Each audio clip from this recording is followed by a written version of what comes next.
We got a 4650 that we're working on, and we've got the third SCV off of here because we're going to replace the couplers in here. They're just sitting there dripping real bad. I've already replaced those two recently, and we're going to do the third one now. Got it off here. We'll start disassembling it. Off, we're going to take off the cover right here. Got one screw holding that part of it in, and then we're holding the an Allen holding that part of it in. Got a gasket there on the front.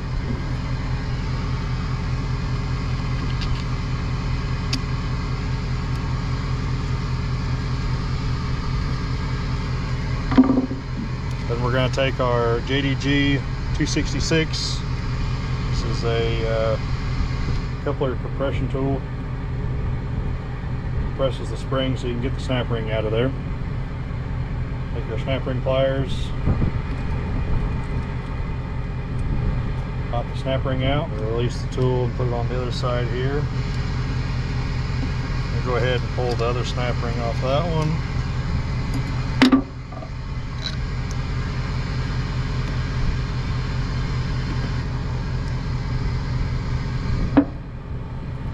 Do this, the balls on the inside of the coupler will fall down.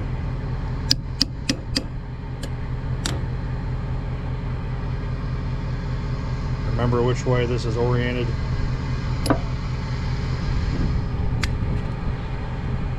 Since we're replacing the couplers completely, we don't have to track the little balls there. Go ahead and pull it all the way out.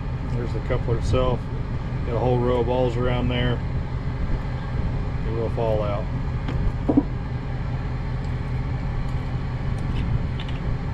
Go ahead and remove our tool here. Go ahead and flip it over. We're going to pull the back cover off. 4 7/16 bolts.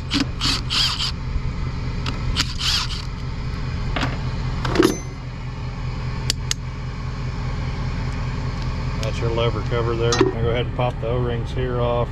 We're going to go ahead and change those while we're here.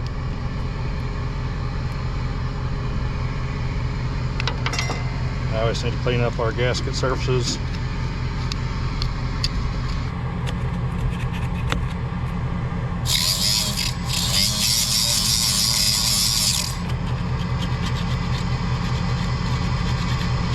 On the inside of the housing here, there's 4 packings in there, seals. Go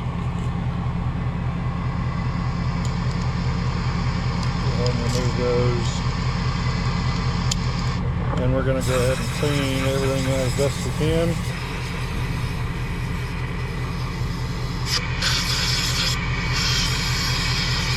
So we got some new seals here. I like to use a little white lithium grease when installing.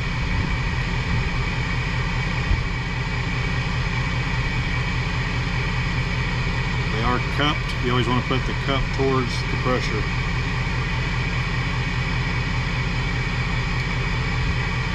So when you install them, it'll actually be facing towards each other inside there.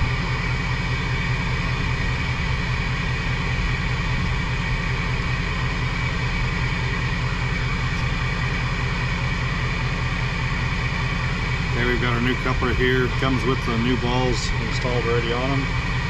With a little bit of grease, I like to add some more just to make sure that them balls don't come out of there.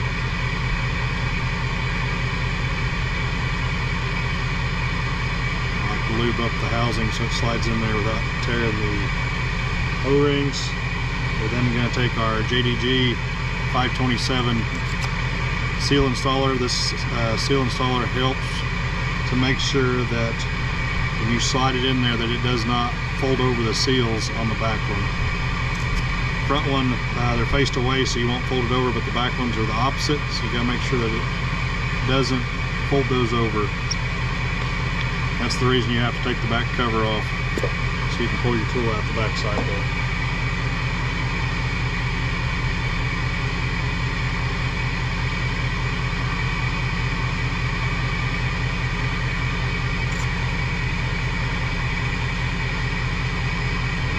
install the second one as well.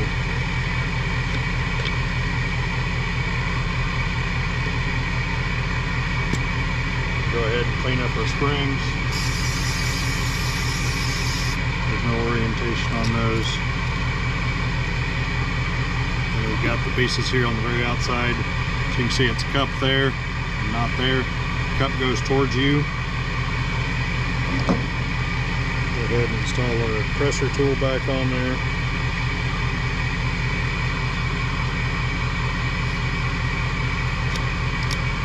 Kind of press it in there a little bit.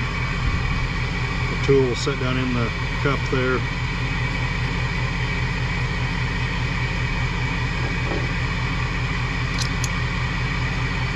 Run it down until it's completely seated.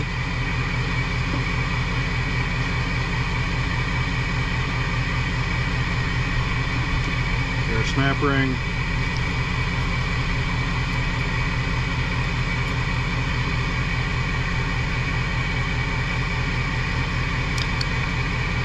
Make sure it's seated completely.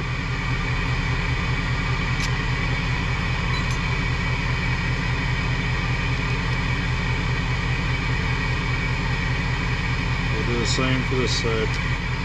Enough our covers. There's enough crap and stuff built up in the inside of that cover there, they will not drain out the tube very well, and then it'll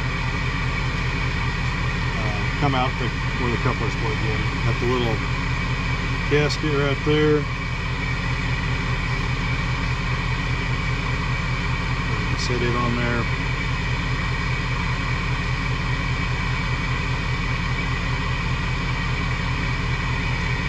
Cover on, and we'll go ahead and start the bolt there, and right there on the lower end.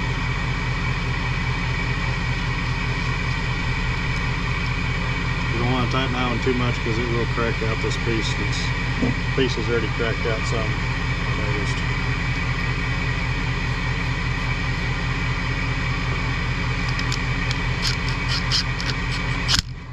The tighter you make that one, the tighter it is to close your cap there.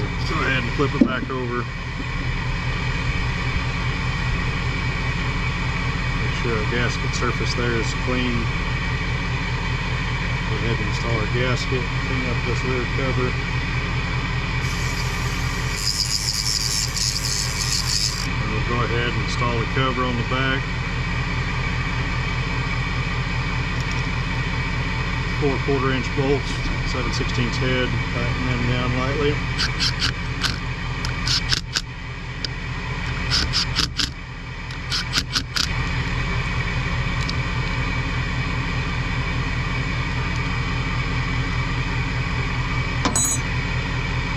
I'd like to use a lot of extra grease on this one here because you don't want it to fall out.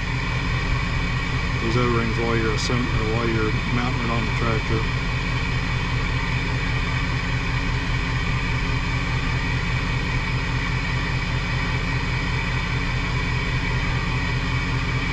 It's ready to put back on the tractor now.